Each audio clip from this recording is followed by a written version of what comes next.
সোনারপুরে প্রবল জনরোষে অভিষেক বন্দ্যোপাধ্যায় গ্রেপ্তার করা হয়েছে 5 জনকে। গতকাল আপনারা জানেন যে সোনারপুরে পৌঁছানোর পরেই জনরোষের মধ্যে পড়েন অভিষেক বন্দ্যোপাধ্যায়। তার কলার ধরে টানাটানি করা হয়, তার উদ্দেশ্যে ডিম, জুতো, ঝাঁটা ছোড়া হয় এবং চোর স্লোগানও ওঠে তাকে ঘিরে। আর এই ঘটনায় ইতিমধ্যেই 5 জনকে পুলিশ গ্রেপ্তার করেছে বলে জানা যাচ্ছে। আমাদের প্রতিনিধি পার্থপ্রতিম ঘোষ আমাদের সঙ্গে রয়েছেন। পার্থ, যে 5 জনকে পুলিশ গ্রেপ্তার করেছে তাদের বিরুদ্ধে কি কি ধারায় মামলা রুজু করা হয়েছে বলে জানতে পারছো? দেখো, পুলিশের তরফ থেকে যে বিষয়টা বলা হচ্ছে, গতকালকে যে ঘটনা যে পরিস্থিতি তৈরি হয়েছিল, সে যে অভিষেক বন্দ্যোপাধ্যায় যখন সোনারপুরে যান তাকে ঘিরে একটা জনরোষ তৈরি হয় এবং তাকে ঘিরে একেবারে চোর চোর স্লোগান থেকে শুরু করে ডিম উড়ে আসে, ঝাঁটা উড়ে আসে এবং সেই ঘটনার পরিপ্রেক্ষিতে কোনো রকমের সেখান থেকে অভিষেক বন্দ্যোপাধ্যায় বেরোচ্ছে এবং এই ঘটনার পরিপ্রেক্ষিতে পুলিশ জানাচ্ছে তারা একটা মামলা রুজু করেছে এবং যেটা হচ্ছে সাংসদ যে পরিস্থিতিতে পড়েছিল সেই পরিস্থিতির পরিপ্রেক্ষিতে এই মামলা রুজু হয়েছে এবং সেই মামলা রুজু করে পুলিশ জানাচ্ছে ইতিমধ্যে বিভিন্ন ভিডিও ফুটেজ তারা খতিয়ে দেখেছেন এবং খতিয়ে দেখে 5 জনকে চিহ্নিত করেছেন এবং 5 জনকে চিহ্নিত করে গতকাল রাত্রিবেলায় সোনারপুর এবং সংলগ্ন এলাকা থেকে তাদেরকে গ্রেপ্তার করা হয়েছে। পুলিশ জানাচ্ছে গোটা বিষয়টা খতিয়ে দেখার কাজ ইতিমধ্যে শুরু হয়েছে, তদন্ত তারা করছেন। অর্থাৎ গতকালকে যে পরিস্থিতি তৈরি হয়েছিল সেই পরিস্থিতির পরিপ্রেক্ষিতে পুলিশ জানাচ্ছে যে সাংসদ অভিষেক বন্দ্যোপাধ্যায় যখন সোনারপুরে যান সেই ঘটনার পরিপ্রেক্ষিতে কিন্তু 5 জনকে তারা গ্রেপ্তার করেছে এবং তা আরো কারা কারা রয়েছে সেই বিষয়ে দেখা হচ্ছে।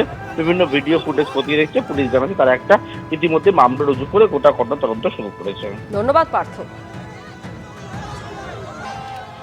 এদিকে গতকালই আপনারা জানেন সোনারপুরে নিহত দলীয় কর্মীর বাড়িতে যাবার সময় ঠিক কি পরিস্থিতি তৈরি হয়। ব্যাপক জনরোষের মধ্যে পড়েন অভিষেক বন্দ্যোপাধ্যায়।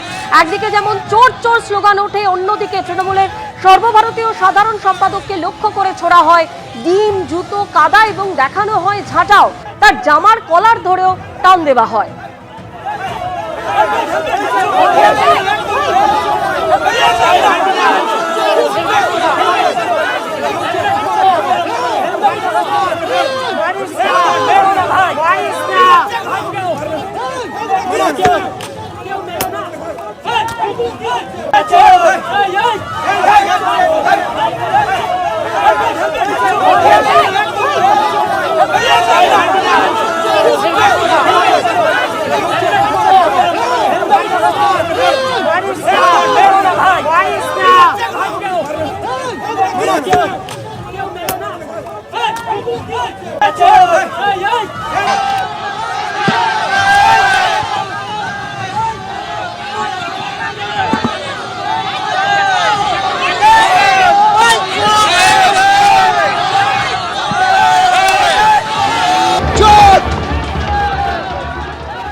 অভিষেক বন্দ্যোপাধ্যায় এখন অনেক কিছু বলবেন।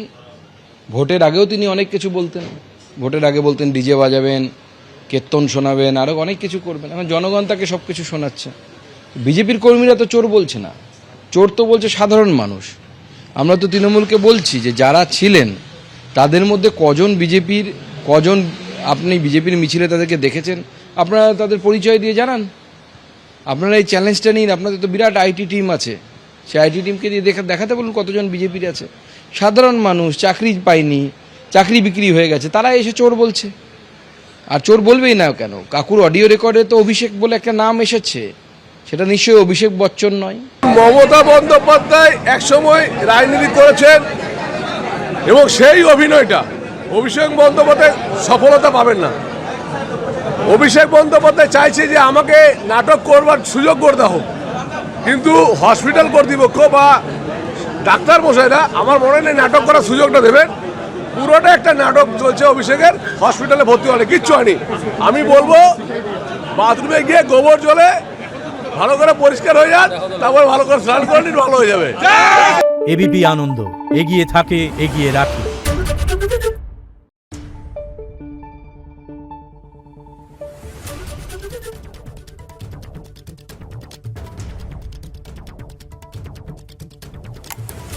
Thank you.